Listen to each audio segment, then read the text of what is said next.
अस्सलामुअलैकुम दोस्तों, आज मैं आपके लिए बहुत ही मज़ेदार चावल बनाने की रेसिपी लेकर आई हूँ। अगर आप चावल खाने के शौकीन हैं तो यकीन मानिए इस रेसिपी को ट्राई करने के बाद आप बाज़ार से लेकर खाना भूल जाएंगे। तो आज मैं आपको बहुत ही खुशबूदार, बहुत ही लजीज बीफ पुलाव बनाने की रेसिपी बताऊँगी। मैं आपको आज इतना शॉर्टकट तरीका बताऊंगी कि यकीन मानिए आप इसे फ़ौरन बनाने पर मजबूर हो जाएंगे। तो इसके लिए सबसे पहले मैंने लिया 1 कप ऑयल। अब इसमें मैंने 1 मीडियम साइज़ की बारीक कटी हुई प्याज डाल दी। अब इसमें जाएंगे साबुत गरम मसाले, 4 बड़ी इलायची, दालचीनी के 3 टुकड़े, 1 टीस्पून सफ़ेद ज़ीरा, 2 बादियान के फूल, लौंग हैं 7 से 8, साथ में 1 टीस्पून काली मिर्चें हैं, साबुत काली मिर्च। तो ये सारे गरम मसाले डालने के बाद अब इसमें हम डालेंगे तेज़पात के 2 पत्ते। तो मैंने थोड़े बड़े साइज़ के लिए, इससे बहुत ही अच्छा फ्लेवर आता है। खड़े गरम मसाले आपने इसी तरह से ज़्यादा क्वांटिटी में डालने, इसी से ही असल खुशबू आएगी इसमें। चावल के एक एक दाने में इतनी ज़बरदस्त इसकी खुशबू आएगी कि यकीन मानिए आपने आज से पहले इतनी मज़ेदार ये रेसिपी कभी नहीं खाई होगी। तो अब इसमें मैं डाल दूँगी थोड़े से कड़ी पत्ता। जो देग वाले बनाते हैं बीफ पुलाव तो वो हमेशा कड़ी पत्ता ज़रूर इसमें डालते हैं, इससे बहुत ही अच्छा फ्लेवर आता है, जिसकी वजह से आप लोग खींचे चले जाते हैं, बाज़ार से लेकर खाते हैं। तो अब इसमें मैं डाल गई हूँ गोश्त। यहाँ पर मैंने तकरीबन 600 ग्राम गोश्त लिया है। अब मैं इसे अच्छी तरह से मिला लेती हूँ। तो मैंने यहाँ पर देख सकते हैं एक चर्बी भी मैंने इसमें ली है, 1 बोटी, क्योंकि इसमें थोड़ा सा चिकना गोश्त अगर हो तो पुलाव बहुत ही टेस्टी बन के तैयार होता है। तो इसीलिए थोड़ा सा आपने भी चिकना गोश्त लेना है। अच्छा जी, यहाँ पर आप चाहें तो इसे सेम इस रेसिपी को मटन के साथ भी बना सकते हैं, चिकन के साथ भी बना सकते हैं। अब इसमें मैंने 6 से 7 साबुत हरी मिर्चें शामिल कर दी हैं। 1 टेबल स्पून मैंने पिसा हुआ लहसुन अदरक का पेस्ट डाला, 1 टेबल स्पून मज़ीद और डाल दिया। टोटल मैंने यहाँ पर 2 टेबल स्पून भर के पिसा हुआ लहसुन अदरक का पेस्ट डाला है। तो यहाँ पर हमने खूब अच्छी तरह से गोश्त को फ्राई करना है लहसुन अदरक के पेस्ट के साथ। इससे ये होगा कि गोश्त की जो एक अपनी स्मेल होती है वो ख़त्म हो जाती है। अब इसमें फ्लेवर के लिए मैं डालूँगी सौंफ। सौंफ यहाँ पर मैंने ली है 1 टेबल स्पून, थोड़ा सा मैंने दरदरा सा पीस के लिया है सौंफ को। साथ में जाएगा इसमें पिसा हुआ धनिया। धनिया मेरा होममेड है पिसा हुआ, तो आपने भी बाज़ार का जो पिसा हुआ होता है बारीक पाउडर फॉर्म में, वो वाला धनिया पाउडर यूज़ नहीं करना है, बल्कि आप घर में साबुत धनिया लें और आप उसे थोड़ा सा दरदरा सा पीस के इस्तेमाल करें। सौंफ और साबुत धनिया इस तरह से आप कूट कर डालेंगे तो बहुत अच्छा यखनी में फ्लेवर आएगा। अब मैंने यहाँ पर 1 कप दही शामिल कर दी है। अब इसे मज़ीद और अच्छी तरह से मिला लेते हैं। तो यहाँ पर बस अब हमने इसमें पानी शामिल करना है और इतना पानी डालना है कि इसकी यखनी अच्छी सी तैयार हो जाए, गोश्त भी इसमें गल जाए।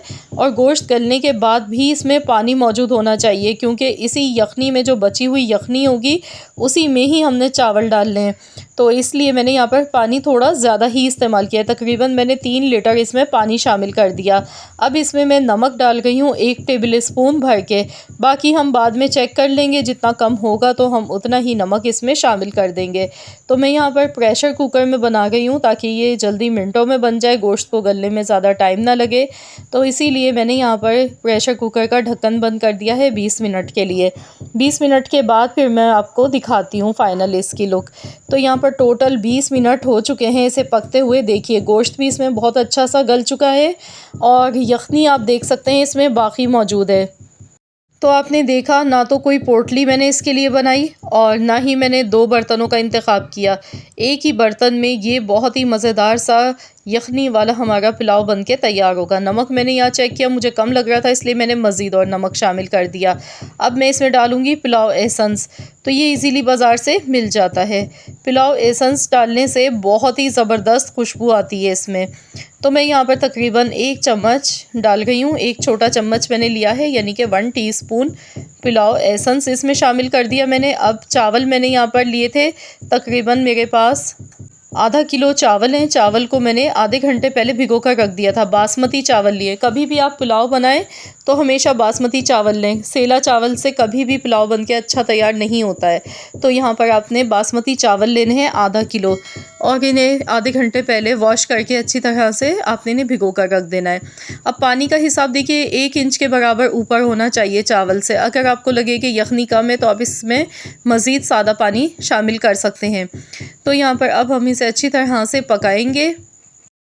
वैसे मैं प्रेशर कुकर में बना रही हूँ, आप नॉर्मल बर्तन में भी सेम इसी मेथड से बनाएंगे, लेकिन गोश्त गलाने में आपको बस थोड़ा सा टाइम ज़्यादा लग जाएगा, क्योंकि गोश्त को गलने में 1 से 1.5 घंटा लग जाता है।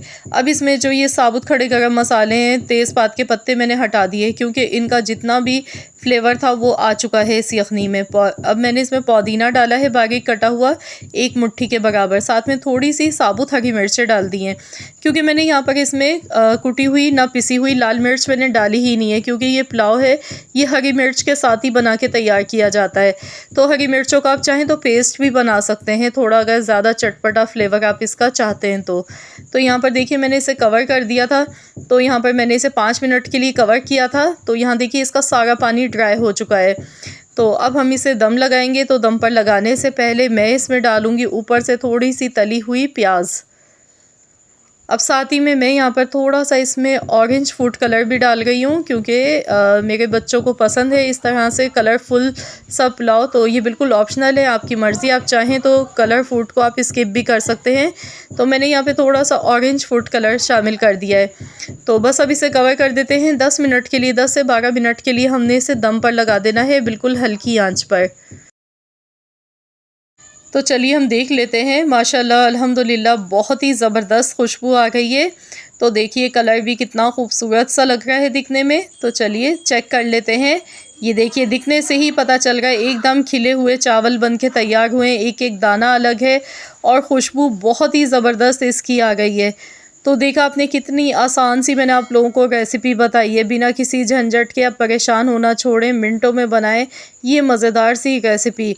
और यकीन मानिए जब आप इस तरीके से यखनी वाला पुलाव बना के तैयार करेंगे तो इसके आगे आप बाज़ार से पुलाव लेकर खाना ही भूल जाएंगे, रेस्टोरेंट का भी पुलाव भूल जाएंगे, क्योंकि ये वाकई में बहुत ही लाजवाब रेसिपी है और बनाने में बेहद आसान है। इतना शॉर्टकट तरीका है बनाने का कि हर कोई इसे आसानी के साथ बना सकता है। तो मैंने कोशिश की है इस वीडियो में कि जो भी इसकी अहम टिप्स हैं वो सब आपके साथ शेयर करूं, ताकि आपको प्रॉपर पता चल सके, आप पहली बार में ही इतना मज़े का पुलाव ये बना सकें कि खाने वालों का हाथ रोकना मुश्किल हो जाएगा जब आप बनाएंगे मेरे बताए गए तरीके से ये मज़ेदार सा बीफ यखनी पुलाव।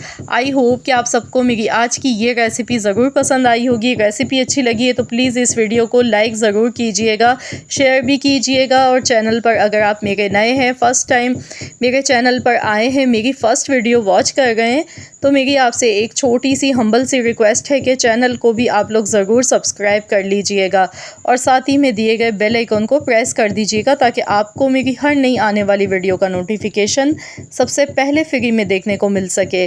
मिलते हैं इंशाअल्लाह ताला एक और नई रेसिपी के साथ। तो जब तक के लिए अल्लाह हाफ़िज़।